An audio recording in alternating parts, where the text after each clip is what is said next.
This is not one of those thoughts I really particularly want to share. Can I be honest with you?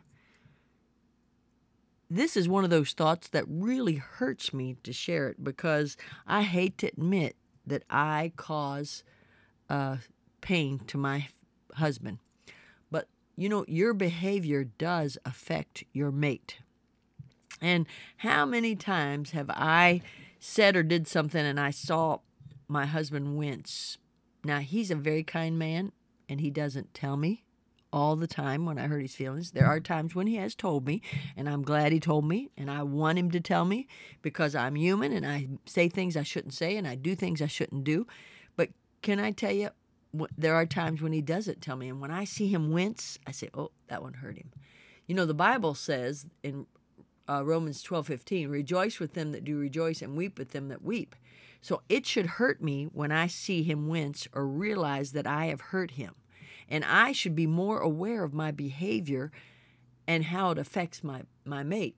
Philippians 2:17 and 18 say, yea, and if I be offered upon the sacrifice and service of your faith, I joy and rejoice with you all. For the same cause also do ye joy and rejoice with me. Paul is saying here that I joy and rejoice with you, and then you rejoice and joy with me. Well, every time that you say or do something that causes pain to your husband, maybe in the same instance or later on, you might cause joy for him by something you say or do.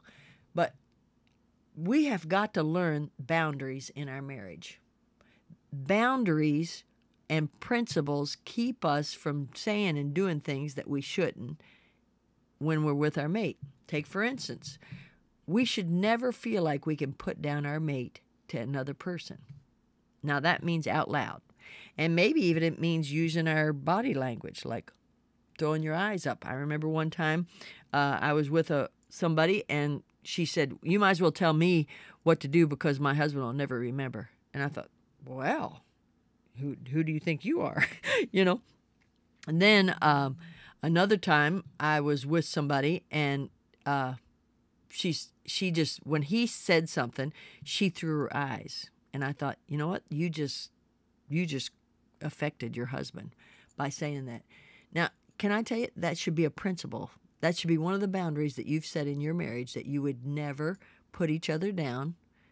And you should never put each other down, because that affects his feelings. That affects his life. But when you hurt somebody, it should affect you. You should love him enough that you shouldn't want to hurt him.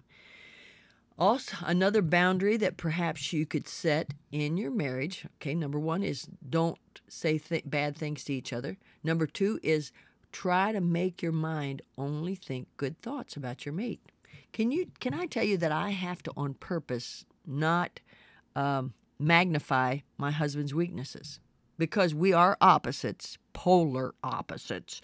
There are times when he's just doing that because he's this way. I think that, and I say, nope, Loretta, don't let yourself think that way. Because that's, and now I'm kind of a rammy type person. You know what I mean by that?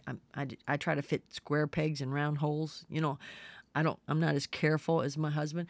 And I think he has to say, I can't let myself think that way about Loretta. Because if you think, as a man thinketh in his heart, so is he. So we have more tendencies to say bad things when we think bad things. So those two thoughts right there would change your marriage if you'd practice it. Let's always realize, like Paul said, all these people rejoice with me, and they joy and rejoice with me, and then I joy and rejoice in them. Let's also realize that we can hurt other people, our mates, by our behavior, by our thoughts, and by our words. Rejoice in the Lord always, and again I say rejoice.